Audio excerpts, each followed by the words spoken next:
Dear children, आज मैं आपको कक्षा 7 की हिंदी के पाठ 2 जल बैंक नामक शिक्षाप्रद कहानी का अध्ययन करवाऊंगी। इसको पढ़ाऊंगी। इसके लेखक हैं अशोक गुजराती। इसके माध्यम से लेखक ने हमें पानी की बचत करने का संदेश दिया है। तो बच्चों, सर्वप्रथम हम पाठ का परिचय व संदेश पढ़ेंगे। इस पाठ में इसके बारे में बताया है और इससे हमें सीख क्या मिलती है, इसका अध्ययन करेंगे। तो पाठ का परिचय देखिए। प्रस्तुत पाठ में लेखक ने चिंतामणि नामक पात्र के माध्यम से पानी के महत्व को समझकर उसका दुरुपयोग न करने के बारे में बताया है। इस पाठ का प्रमुख पात्र कौन है? चिंतामणि। और उन्होंने बताया है कि यदि हम समय रहते पानी की बचत नहीं करेंगे तो भविष्य में हमें अनेक कठिनाइयों का सामना करना पड़ेगा, क्योंकि पानी के बिना जीवन संभव नहीं है। पानी के बिना हम जिंदा नहीं रह सकते हैं। तो इस पाठ से हमें संदेश क्या मिलता है? इस पाठ से हमें यह संदेश मिलता है कि जल ही जीवन है, इसे व्यर्थ ना बहाएं। पानी का महत्व समझकर उसकी बचत करें।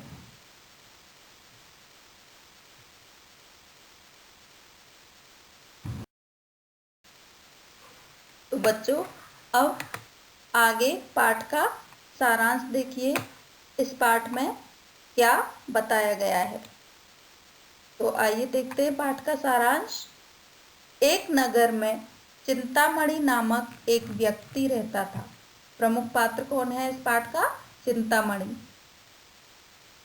उसका जैसा नाम था वैसा ही स्वभाव था।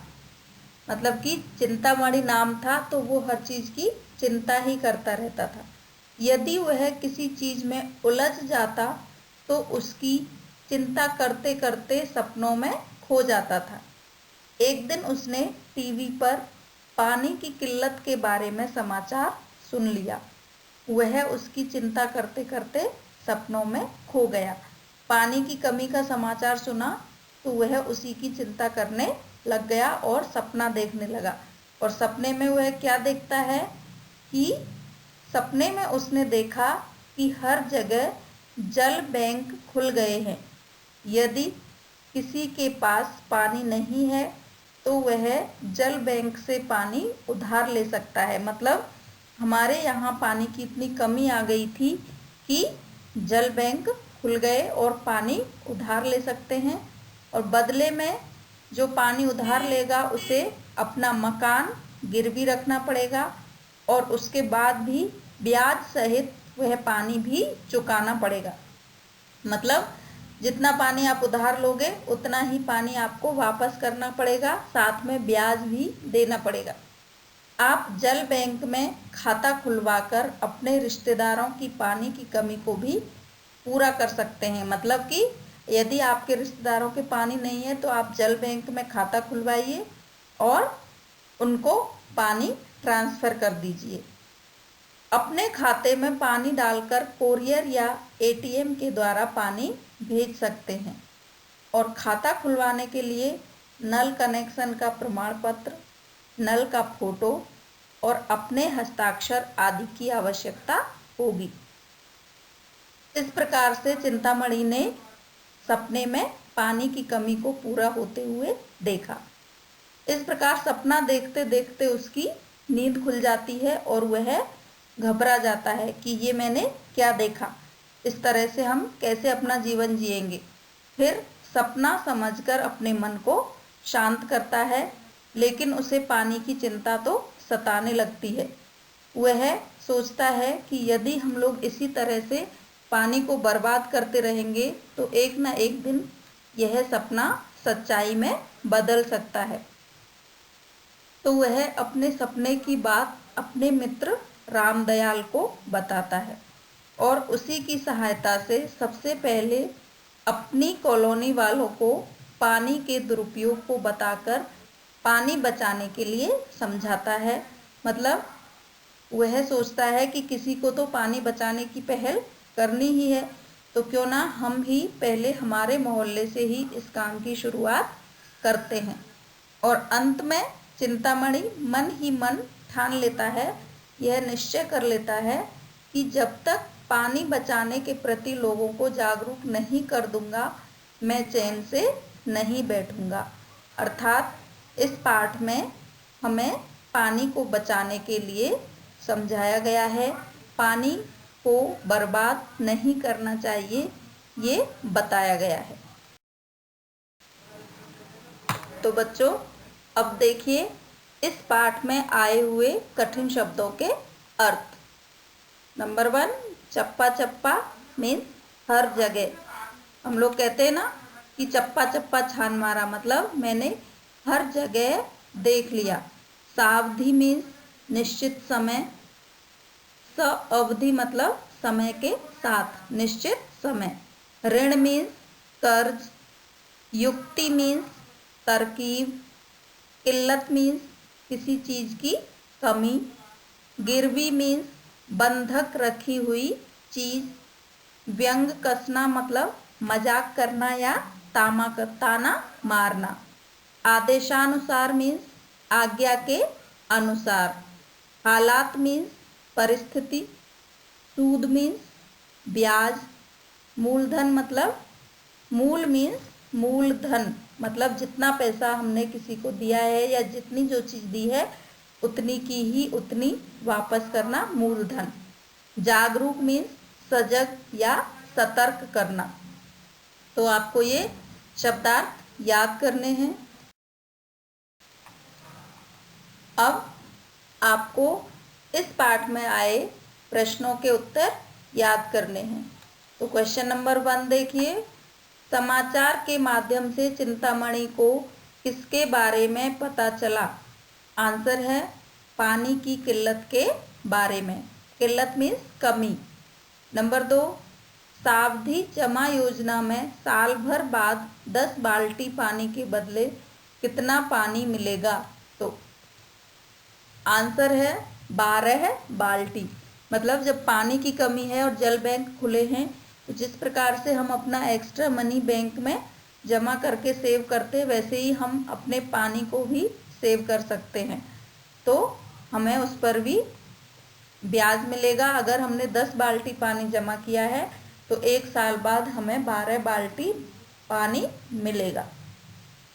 नेक्स्ट, एटीएम से पानी निकालने के लिए क्या शर्त है? तो उत्तर है एटीएम से पानी निकालने के लिए आपके जल बैंक के खाते में पानी होना चाहिए। जिस प्रकार हमारे खाते में पैसे होते हैं तो ही हम अपने एटीएम से पैसे निकाल सकते हैं, उसी प्रकार अगर आपके जल बैंक के खाते में पानी होगा तो ही आप एटीएम से पानी निकाल सकते हो।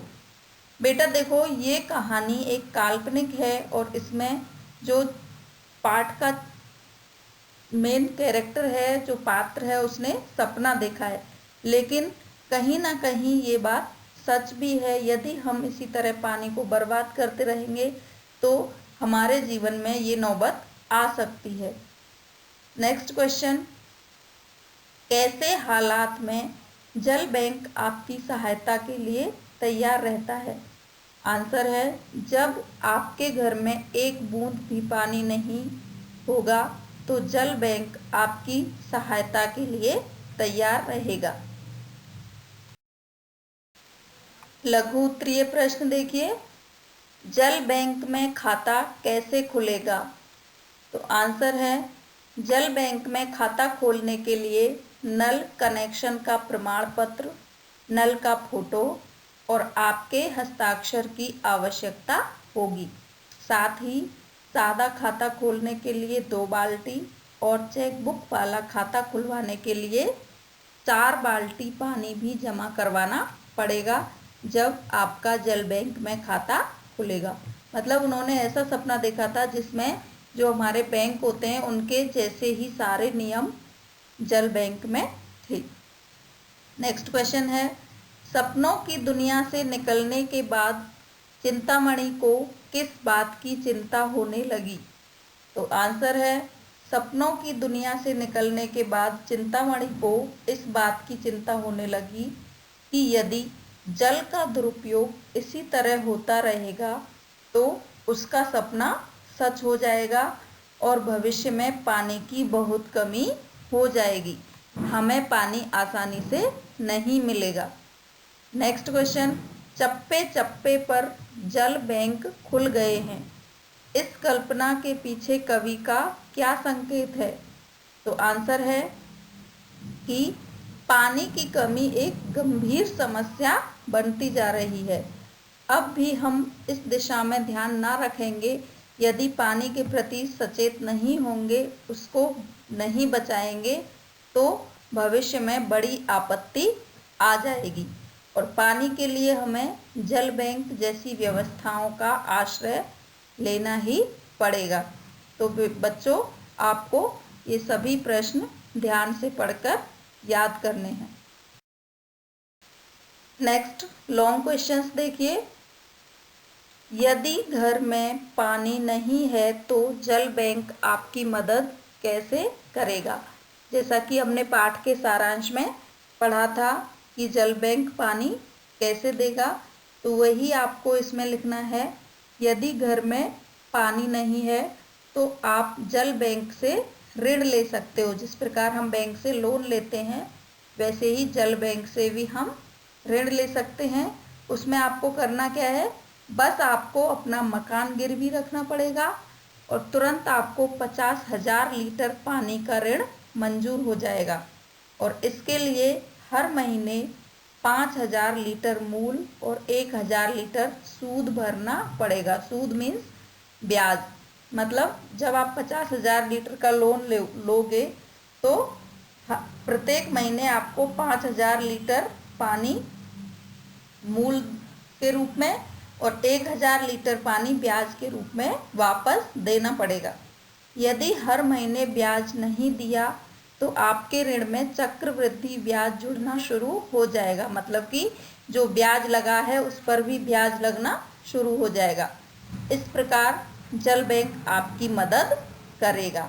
नेक्स्ट क्वेश्चन है, पानी के लिए जूझ रहे रिश्तेदार की मदद आप किस प्रकार करेंगे?